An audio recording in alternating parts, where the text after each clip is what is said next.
This is Irish author Michael Cassidy. My topic today discusses the undocumented Irish in America and some of the challenges that they face. There are thousands of undocumented Irish in cities like New York, Chicago, and Miami who are presently at risk from immigration sweeps that are happening. Now, you might say this is politically motivated with a view to the 2020 re-election campaign for president, and that's very possible. It's also possible that some of the conservative Irish Americans approve of this approach.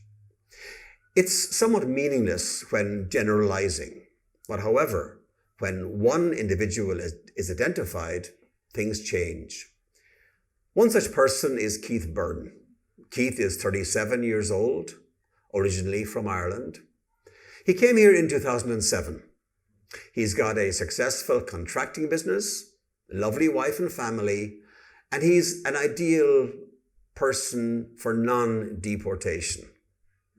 Now, I've been looking at some of the opinions of the Irish diaspora in America. One person is Kevin Barrett. Mr. Barrett discusses in a somewhat sanctimonious tone about how he was brought to America by his company in 2003. And it was all legal. Well, of course it was. He never experienced the challenges that many of us faced when trying to get to America.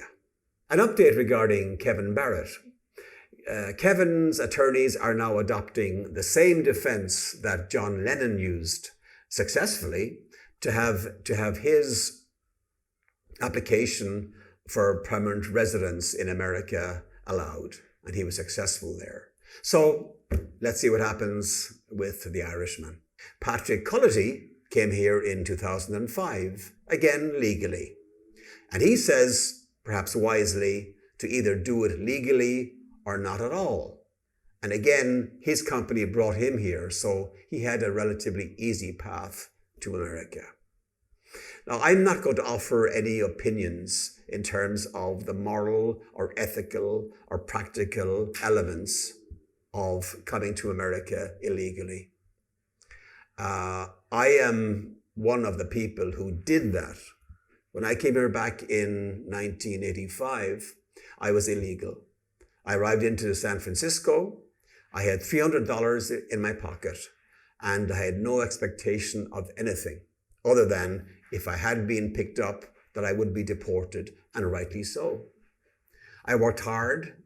I got a law degree through scholarships while working 10 hours a night, and I worked hard on the process of making it in America. I also got married, so I was legally able to remain in America. But back in those days, it was a much more innocent time in America. People were not so nervous or frightened by the outside or by anything that was strange or unfamiliar to them. However, the terrorist bombings in 9/11 and subsequently have created a fear for most Americans about outsiders. I personally favor the path to citizenship approach. It was originally introduced by President Obama back in 2013.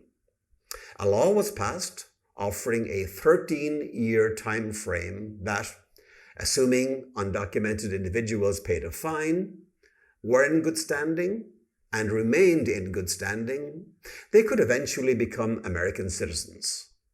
Interestingly, the majority of American citizens agree with the concept.